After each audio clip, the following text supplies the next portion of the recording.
জয় গুরু। রাধা ভাবে গৌরামান গুরু রূপে এসেছে। কৃষ্ণের 10টি তত্ত্ব, রাধার 25 তত্ত্ব। চৈতন্য চৈতন্য আসে না? তাহলে গুরু যে রাধা হলেন, রাধা যে গুরু হলেন, গৌর যে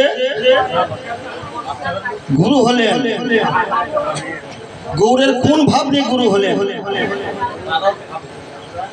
গৌরের অঙ্গ তো ছিল গৌর বরণ, দেখা যায় সোনার বরণ পাওয়া যায়, কিন্তু গুরুর কি সেরকম বরণ পাওয়া গিয়েছে?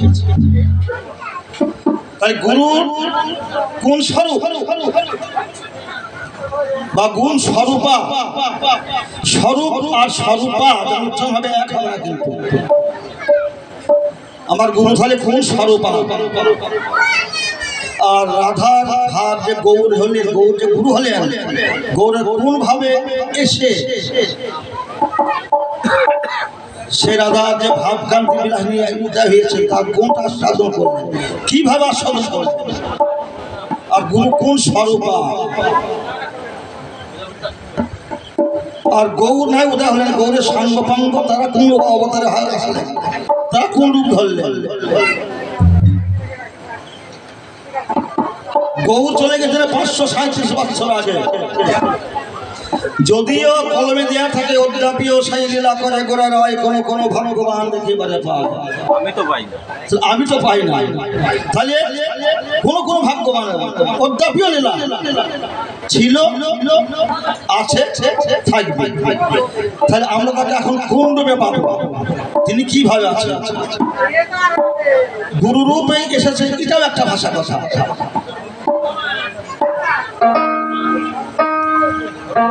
কোন ভাব দিয়ে গৌর, যেমন রাধা কৃষ্ণ মিলিতম হয়ে গৌর হলেন, তাই গুরু রাধা কোন ভাব নিয়ে উদয় হলেন, কি ভাবি সেই প্রেম আস্বাদন করলেন বা ভক্তদের আস্বাদন করালেন।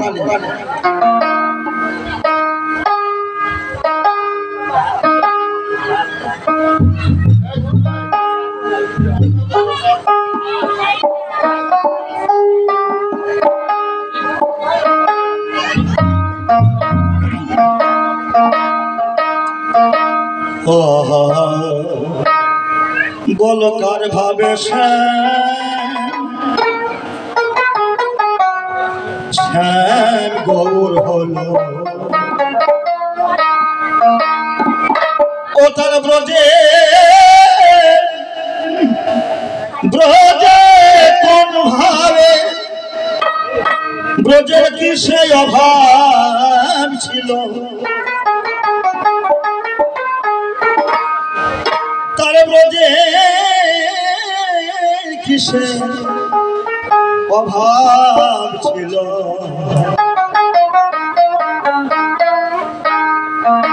কার ভাবে সব গৌর হল,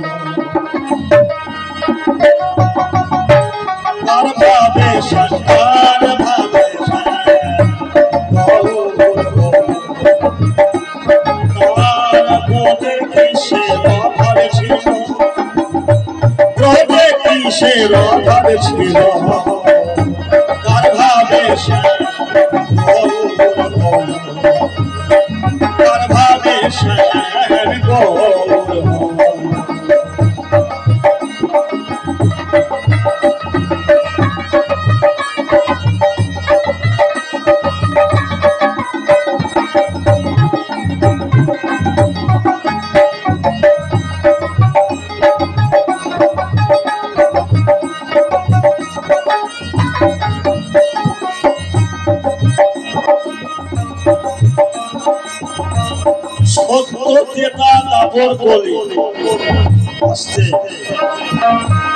সত্য যুগে নারায়ণ,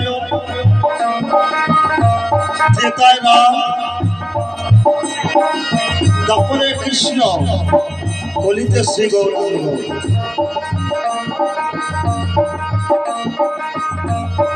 চারিদিকে কিন্তু সঙ্গের শক্তি আছে, পরিসর্জন আছে। ভগবান কোনদিনই একা ঘুরতে পারে না।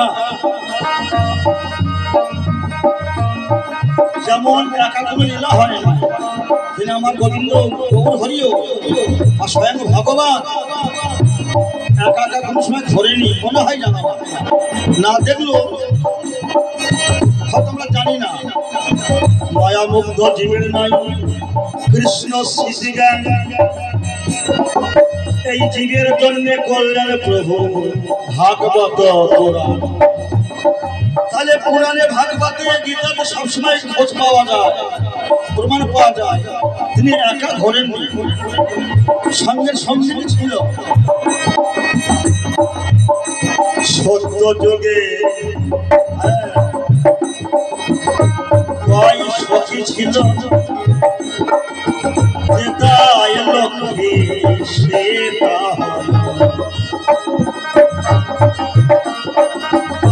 সত্য যুগে কয় সখী ছিল, যেতায় লক্ষ্মী সেতা তারপরে সঙ্গিনী শ্রীরাধারানী, তারপরে সঙ্গিনী শ্রীরাধারানী কলির ভাবে সে হয়ে গেল আছে। সত্য যুগে তার কত সতী ছিল, ত্রেতাতে না হয় সেই লক্ষ্মী সীতা হল, তারপরে সঙ্গিনী শ্রীরাধারানী, কিন্তু কলিতে গেল কোথায়? যে সঙ্গে সঙ্গেই ঘরে, তাহলে কলিতে গেল কোথায়? তারপরে সঙ্গিনী শ্রীরাধারানী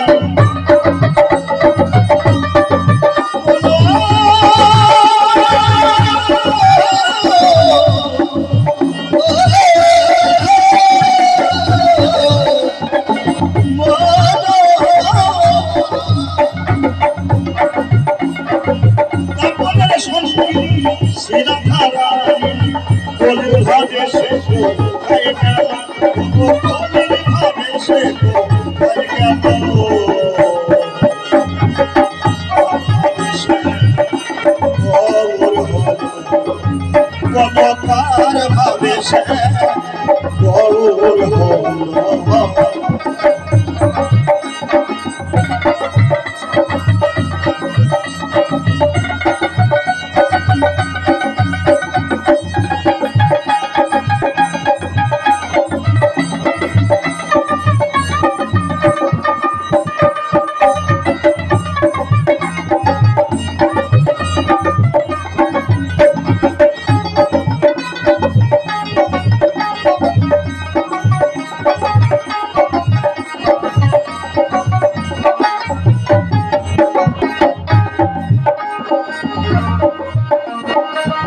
গোলকে লইয়েছিলেন যে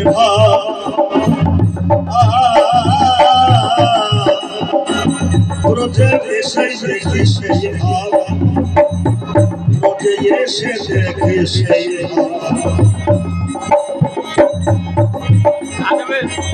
অনাদি আদি গোবিন্দ ঈশ্বর পরম কৃষ্ণ সচ্চিদানন্দ বিগ্রহ অনাদি আদি গোবিন্দ সর্বকারণের কারণ উনি গোলকে যে ব্যবসায় প্রতিবেশে সেই ভাবনা ভালো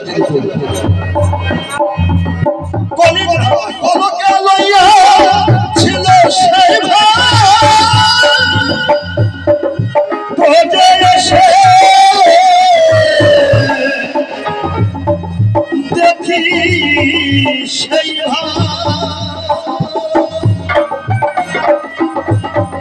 কলিযুগের ভাব দেখিল অসম্ভব কলিযুগের ভাব দেখি অসম্ভব এবারে জীবের বোঝা ভার কঠিন হলো জীবের বোঝা ভার কঠিন হলো কার ভাবে সে গৌর হল কার ভাবে সে কার ভাবে গৌর হল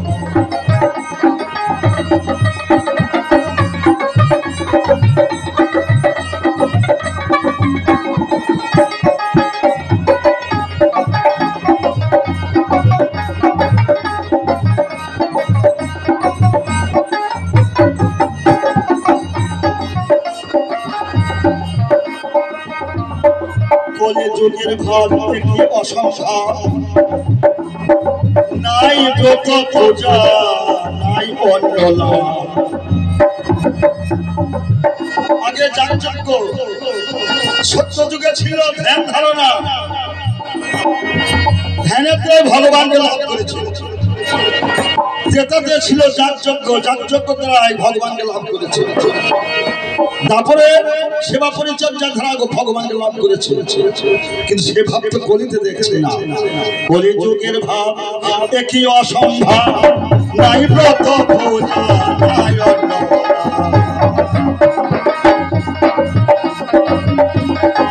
কলি যুগের ভাব একই অসম্ভব নাই ব্রত পূজা নাই অন্ন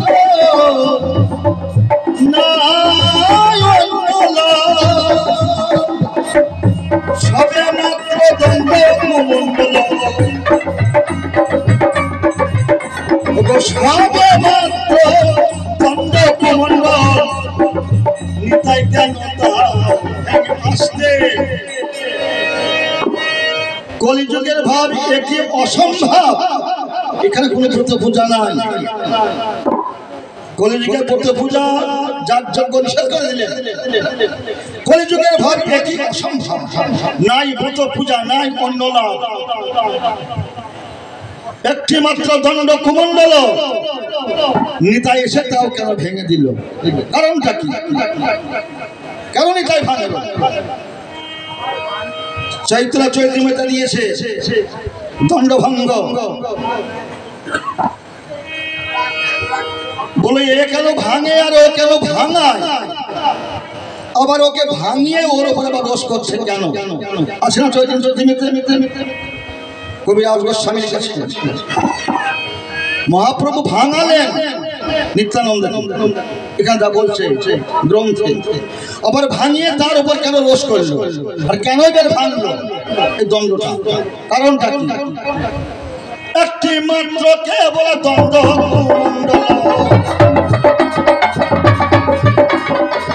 একটি মাত্র দ্বন্দ্ব কুমণ্ডল তাই এসে কেন ভেঙে নিল তার ভাবিসে বহুর হল তার ভাবিসে বহুর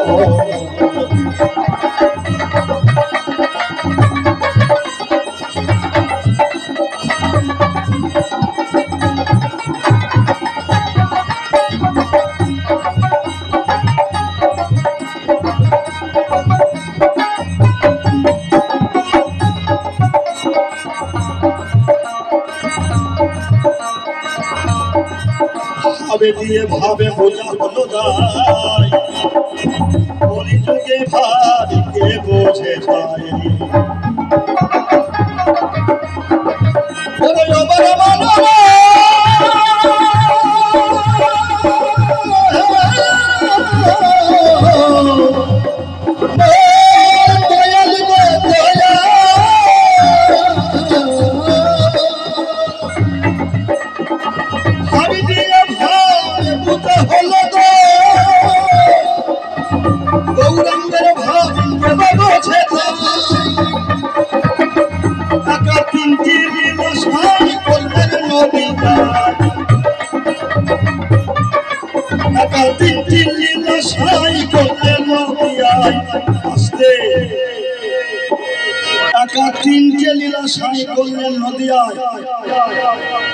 লালন শুনিয়ে এবার বড় বলে ফেল সেই তিনটে লীলা কি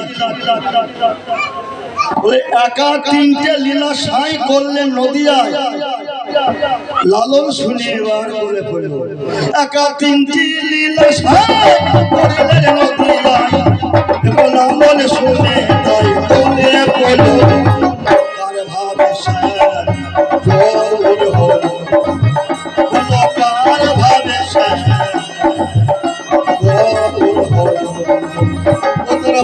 তার ভাবে